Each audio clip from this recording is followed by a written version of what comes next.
한때 매일 연락하던 사람이 있습니다. 퇴근길에 전화하면 1시간이 훌쩍 갔고 주말이면 당연히 같이 밥을 먹었습니다. 그런데 지금 그 사람한테 연락이 오면 어떤가요? 반갑기보다 먼저 피곤하다는 생각이 듭니다. 솔직히 말하면 안 받을 핑계부터 찾게 됩니다. 예전엔 만나면 에너지가 충전됐는데 이제는 같은 자리에 앉아있는 것 자체가 숙제처럼 느껴집니다. 그리고 이상한 건 이런 감정이 들 때마다 자기 자신을 의심하게 된다는 겁니다. 내가 너무 냉정해진 건가? 사회성이 떨어진 건가? 아닙니다. 냉정해진 게 아닙니다. 당신의 뇌가 보통 사람보다 먼저 바뀐 겁니다. 오늘은 나이 들수록 인간관계가 불편해지는 그 이유를 3가지로 풀어보려 합니다. 첫째, 뇌가 관계를 정리하는 과학적인 이유. 둘째, 나도 모르게 에너지를 갉아먹고 있는 관계 유형. 그리고 셋째, 싸우지 않고 손해 없이 정리하는 현실적인 방법까지. 특히 3번째 방법은 알고 나면 지금 당장 써먹을 수 있습니다. 끝까지 함께 해주세요. 뇌과학에 시냅스 가지치기라는 개념이 있습니다. 인간의 뇌는 태어날 때부터 신경 연결을 무한정 늘리지 않습니다. 오히려 성장하면서 쓸모없는 연결을 끊어냅니다. 자주 쓰는 회로는 더 두껍게 만들고 안 쓰는 회로는 잘라버립니다. 효율을 위해서요. 흥미로운 건 이 가지치기가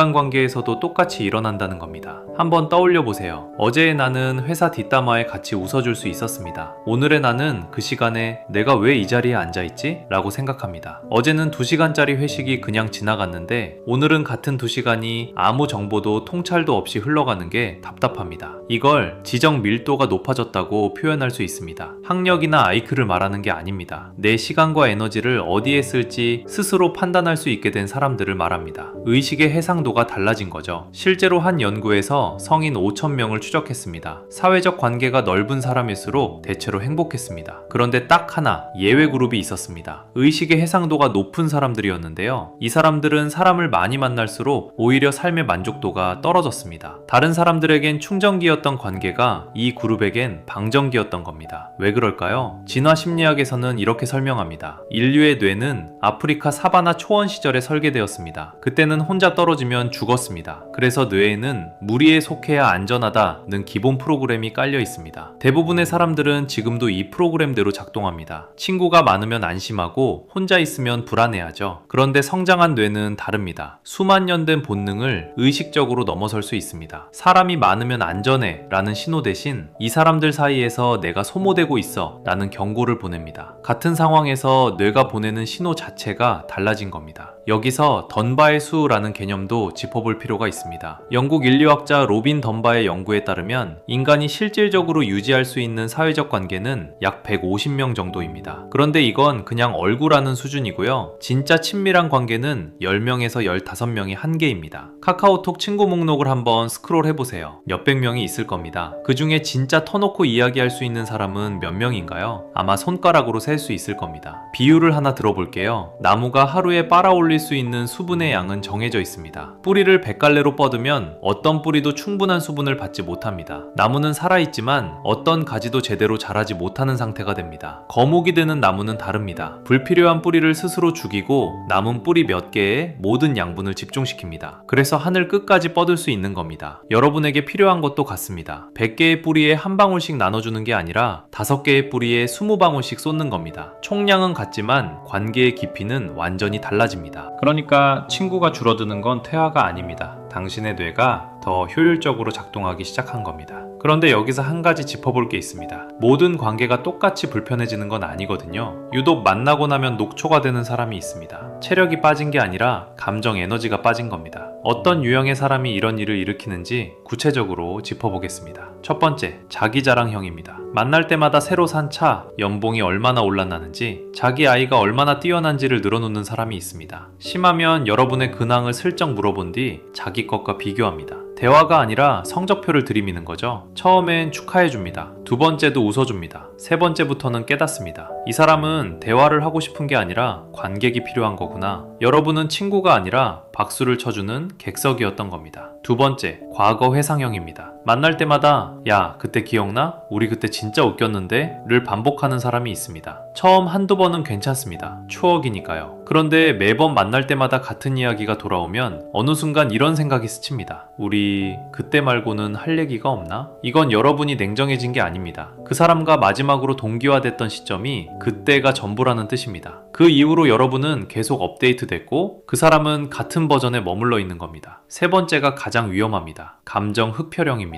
만날 때마다 힘들다, 외롭다, 세상이 불공평하다고 합니다. 여러분은 들어줍니다. 위로해줍니다. 조언도 합니다. 그런데 다음에 만나면 또 같은 이야기입니다. 달라진 건 아무것도 없습니다. 이 사람은 해결을 원하는 게 아닙니다. 여러분의 감정 에너지를 수혈받아야 하루를 버틸 수 있는 겁니다. 심리학에서는 이걸 정서적 흡혈이라고 부릅니다. 만남 뒤에 유독 녹초가 되는 이유가 바로 이겁니다. 체력이 빠진 게 아니라 감정이 수혈당한 겁니다. 이런 적 없으세요? 점심시간에 동료와 밥을 먹었는데 화제는 어젯밤 얘는 누가 누구랑 사귄다는 소문, 택배가 늦게 왔다는 불평. 예전엔 웃으면서 맞장구 쳤을 겁니다. 지금은 웃는 얼굴을 유지하는 데만 에너지가 전부 소진됩니다. 밥 먹고 자리로 돌아왔는데 2시간을 달린 것처럼 머리가 무겁습니다. 이건 체력이 떨어진 게 아닙니다. 여러분의 뇌가 맞지 않는 주파수를 억지로 수신하느라 과부하가 걸린 겁니다. 그리고 여기서 반드시 짚고 넘어가야 할 게 있습니다. 혹시 이 이야기를 들으면서 떠오르는 얼굴이 있나요? 그 사람이 여러분에게 느꼈을 감정도 정확히 이것입니다. 우리도 누군가에게는 떠나보내야 할 계절이었던 적이 있습니다. 괜찮습니다. 그게 잘못된 게 아닙니다. 살아있는 모든 관계에는 유통기한이 있고 그건 양쪽 모두에게 자연스러운 겁니다. 자, 그러면 현실적인 이야기를 해보겠습니다. 불편해진 관계, 어떻게 정리하면 될까요? 많은 분들이 두 가지 중 하나를 선택합니다. 참거나 터지거나. 싫은데도 웃으면서 계속 나가거나 참다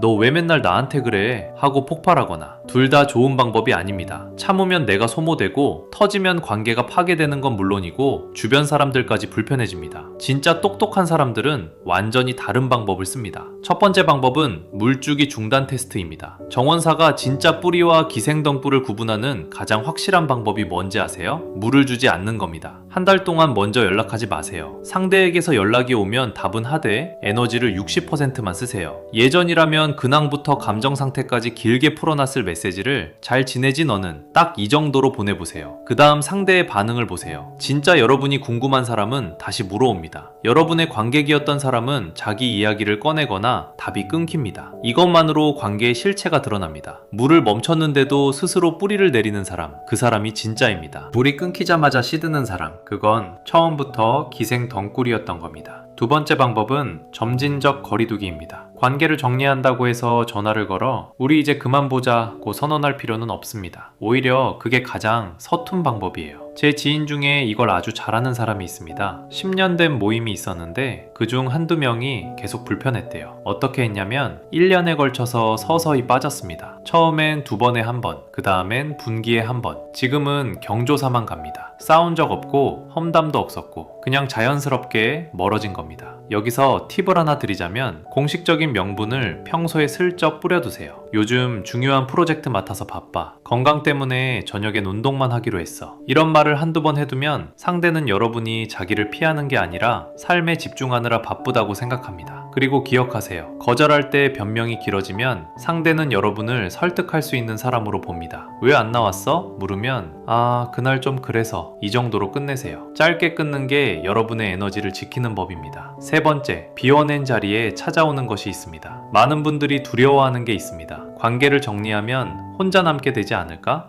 정반대입니다. 뇌과학에 디폴트 모드 네트워크라는 영역이 있습니다. 이 영역은 외부 자극이 사라졌을 때, 그러니까 혼자 조용히 있을 때 가장 활발하게 작동합니다. 자기 성찰, 미래 계획, 창의적 사고, 이 모든 것이 이 네트워크에서 만들어집니다. 쉽게 말하면 사람들과 어울리는 동안 뇌는 외부 신호를 처리하느라 바쁩니다. 혼자 있는 순간 비로소 뇌는 자기 자신을 위해 일하기 시작합니다. 혼자 산책하는 길에서 갑자기 아이디어가 떠오른 적 없으세요? 아무도 없는 카페에서 읽던 책의 한 문장이 가슴을 때린 적 없으세요? 조용한 밤, 아무 약속도 없는 저녁에 비로소 자기 자신의 목소리가 들린 적 없으세요? 그게 바로 디폴트 모드 네트워크가 작동하는 순간입니다. 이건 외로움이 아닙니다. 당신의 뇌가 마침내 자기 자신의 자신에게 집중할 공간을 확보한 겁니다. 그리고 놀라운 일이 일어납니다. 관계를 정리하고 석 달쯤 지나면 이상하게도 새로운 사람이 나타납니다. 우연이 아닙니다. 여러분의 사고방식이 바뀌면 머무는 공간이 바뀝니다. 읽는 책이 바뀌고 가는 장소가 바뀌고 나누는 대화의 주제가 바뀝니다. 그 바뀐 환경 안에서 여러분과 같은 해상도로 세상을 보는 사람이 자연스럽게 걸러져 들어옵니다. 주파수가 맞는 사람은 찾아가는 게 아니라 같은 주파수대에서 만나지는 겁니다. 오늘 이야기를 세 줄로 정리해 보겠습니다. 하나, 친구가 줄어드는 건 퇴화가 아닙니다. 당신의 뇌가 더 정교하게 작동하기 시작한 증거입니다. 둘, 자기자랑형, 과거 회상형, 감정 흡혈형. 이 세 가지 관계가 여러분의 에너지를 가장 많이 갉아먹고 있습니다. 셋, 물주기를 멈추면 진짜 뿌리가 드러납니다. 비워낸 자리에는 같은 계절을 사는 사람이 채워집니다. 오늘 밤 카카오톡 친구 목록을 열어보세요. 가장 오래된 이름 하나를 찾아서 그 사람을 떠올려 보세요. 만약 오늘 그 사람을 처음 만났다면 연락처를 저장하고 싶은 사람인가요? 그 질문에 솔직하게 답해보는 것. 그게 여러분이 새로운 계절로 들어가는 첫 번째 걸음입니다. 당신은 냉정한 사람이 아닙니다. 더 깊은 관계를 원하는 사람일 뿐입니다. 이 영상이 도움이 되셨다면 구독과 좋아요 부탁드립니다.